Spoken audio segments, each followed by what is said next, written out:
Channel Future's FASTCHAT, spotlighting managed detection and response. I'm Jason Ankeny, Channel Partners Director of Content Marketing, and I'm joined today by Stephen Talent, Fortinet Senior Director, MSSP and Service Enablement. Stephen, welcome, and let's dive right in. Per Gartner, 90% of security buyers are looking at threat detection and response rather than traditional security asset management. Why is MDR so hot right now? You know, I think that the industry, that's impacted by different malware like ransomware, as well as a big shift in labor force to teleworker type of environments, is really driving concern from security buyers across the board as to how to mitigate the kind of risk that impacts those situations, right? Ransomware, is impacting a variety of different types of businesses, but it's scary either way, right? You can't operate your business if you can't, use your technology. And, that really is seen as an endpoint security protection requirement, but also a requirement that, the responsiveness to an attack reduces the risk of an east-west kind of, permutation and a greater level of infection that can increase the cost of a breach. So if you respond to something quickly, you've got good defenses on the endpoints, then you can mitigate the cost of a breach associated to ransomware. And if you've got a bunch of teleworkers that are out there on remote machines that aren't protected behind firewalls or corporate security apparatus, then you need to do something about that. And I think MDR takes into account visibility, being able to see what's happening, endpoint security, being able to secure those those devices that are out there, as well as automated responsiveness to provide the really quick reaction times that are required to mitigate the spread of ransomware. I think that's the reason why there's a big interest level right now in that. Absolutely. What challenges do you anticipate that channel partners will face when they are offering MDR services?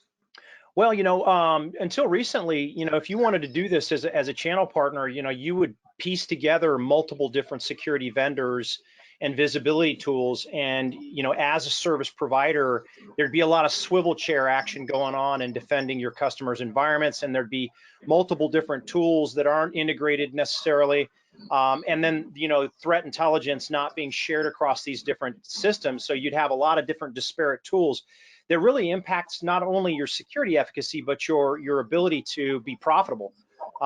Because your costs are going to be associated to your human costs, right? Your smart humans are your most expensive resource from that perspective. So I think that the challenges facing many partners were having to cobble together these different tools, and then also having to write the software that got the tools to talk to each other. And that's what a lot of these pure play MDR providers have done, is they've gone out and they've done the expensive aspects of writing middleware to get different technologies to talk to each other.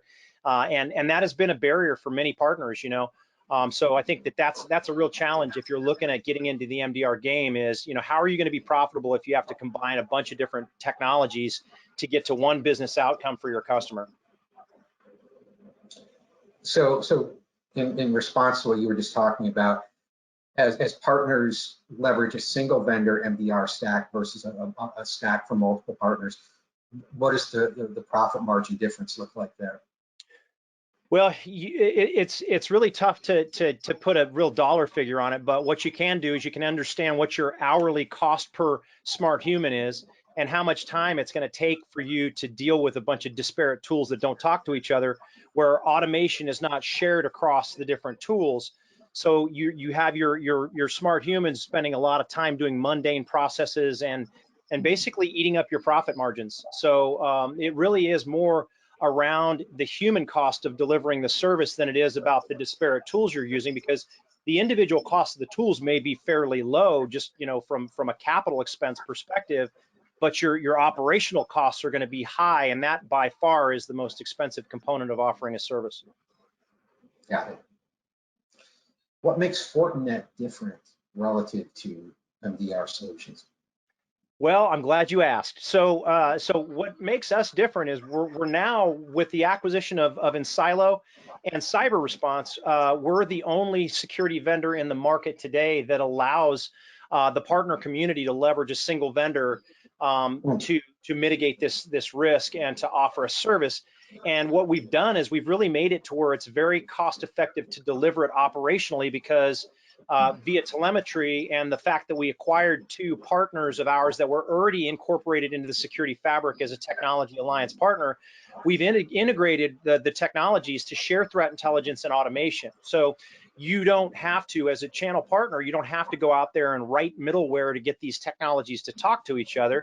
And you don't have to, use multiple different tools to manage and maintain them, and and integrate different software middleware to get them to communicate and to be more manageable, right? So from a margins perspective, that reduces your operational expenses as a service provider, and it gives you an ability to answer the requirements technically and operationally with a single vendor. Fantastic. Stephen, that was great. Thank you for your time and insight, and thanks to everyone for joining us.